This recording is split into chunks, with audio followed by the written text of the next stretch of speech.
1941. The German armies are storming across Europe. Iran is a neutral country occupied by British forces on one side, Soviet forces on another. Soldiers fill the tea houses of Isfahan. Nazi spies roam the alleyways. Babak and his little sister have just lost their father. Now orphans, fearing they will be separated, the two devise a plan. Babak will take up his father's old job as a teacher to the nomads. With a chalkboard strapped to Babak's back and a satchel full of textbooks, the siblings set off to find the nomad tribes as they make their yearly trek across the mountains. On the treacherous journey, they meet a Jewish boy hiding from a Nazi spy, and suddenly they are all in a race for survival. Against the backdrop of World War II comes an epic adventure in faraway places.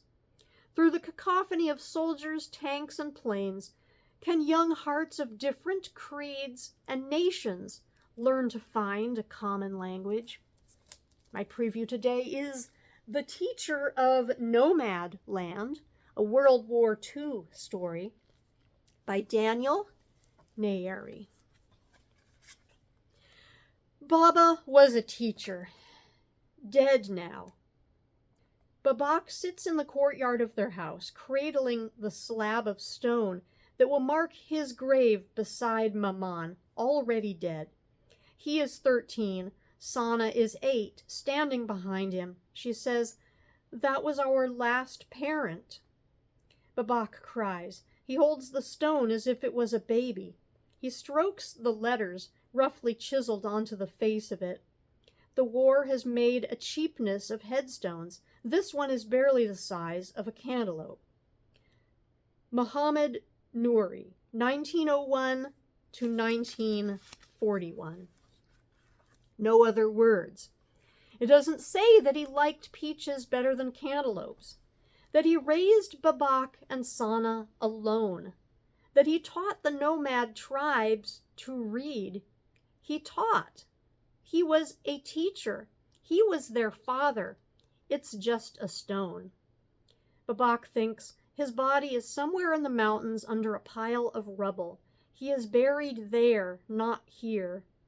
It comes out of him in sobs. He feels Sana's hand, barely the weight of a sparrow, on his shoulder. When the Bakhtiari tribesman, the one everyone called Traveler, had come to their door, they thought it was Baba and ran to see him again. Baba had only been gone 2 days. News of the invasion had come only a day before that. The British from the south, the Soviets from the north, in a joint effort, marched into Iran with tanks and brought the war with them. A man on the radio said something in English. Another voice translated into Farsi. The Anglo-Soviet invasion was necessary to keep British petroleum interests out of the hands of Nazis. Babak does not know any Nazis. He only knows Baba, who was killed, said Traveler the Nomad, when British soldiers mistook a group of goat herds on a mountainside as resistance fighters, crouching in wait to ambush their envoy. The soldiers sent a few cannon shots into the hillside to roust them. They were not resistance fighters. They were goat herds and a teacher who had come to help them retreat with their animals from the advancing army. It was all misunderstanding. No one spoke any language that anyone else spoke. Bakhtiari, English, Farsi, Russian. It was all shouting and gunshot. Babak's father, Baba Noori, was huddled behind a juniper bush when a tank roared at him, and the rock ledge above him exploded and crashed down. It was all some other people's war until then. Babak reaches into the pocket of his corduroy trousers and takes out a knife. Sana says, "What do we do now?" Babak sets the headstone down between his legs. "Now that we're orphans, I mean," says Sana.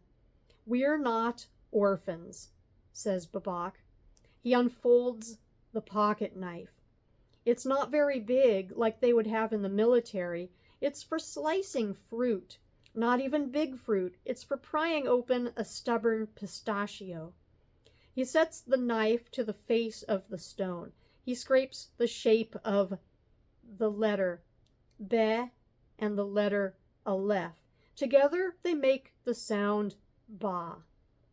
It takes a long time. The edge of the knife grinds down into a dull, sad thing. He does it twice. Baba, father. Are you practicing your letters on our father's grave? Asks Sana. No, says Babak. It says Baba. You have to make the dots better. I know, says Babak. The knife isn't any good on stone. The tip of it snaps off as he tries to twist it to make the dots. But Babak doesn't care.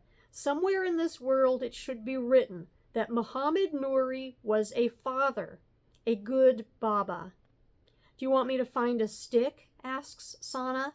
No. A sharp stick could help. It wouldn't. It would break. Maybe a nail and a hammer. Auntie June might have one. I could ask. No. You don't think she'll help us? Says Sana. Her hand on his shoulder has reached for a pinch of his hair. She pulls on it the way a littler kid might suck a thumb. She will, says Babak. That's good, says Sana. Babak struggles to grind the letters deeper into the stone. Sana thinks about it for a moment. Then she says, that means we're not orphans. We just don't have a mother or father anymore. She pulls on his hair as if it's a sleeve. She says, we have Auntie and her husband and his cousin from Tehran. We could help at the market. Babak lifts the stone so he can blow the dust off without leaning away from Sana's hand. It says Baba in jagged, inconsolably broken lines. Sana sniffs back her tears and looks at it. Your penmanship is no good, brother. They walk together toward the cemetery to place Baba's stone beside their mother's. The mulberry trees of Isfahan are tearful the whole way there. People on the street race to board up their windows before the soldiers arrive. Babak and Sana say Mr. Kashan break the lantern hanging over the flower box beside his door. He pulls out the jasmine plant and half the dirt with it. Why is he wrecking his house? Says Sana. So they'll think it's abandoned, says Babak. I'm keeping mine, says Sana. That's fine, says Babak. If you were really abandoning your house, you'd just run away. But now it looks like he's hiding something, because it's the only broken flower box on the street. What if he gets everyone else to do it? Asks Babak. Then the whole street would be ugly, says Sana, and you'd be no better off than before. Babak struggles to balance the stone in one arm so he can hold his sister's hand. You could destroy the whole city before soldiers arrived, says Sana, and all you've done is half their work for them. Baba used to love Sana's long walks of the imagination. He would ask open-ended questions and follow wherever her mind wandered. Babak tries it. He says, what would happen then? No, that's not the question, says Sana. Babak sighs. Why? Because by then we already made the world ugly. The trick is to go back and never do the devil's work for him. Make them break your flower pots with their own hands. You draw the line at flower pots? I draw the line at killing my Baba, and after that, yes, flower pots. They enter the cemetery and place the stone. It doesn't have a plot of its own. It was only a kindness from Traveler to have it made.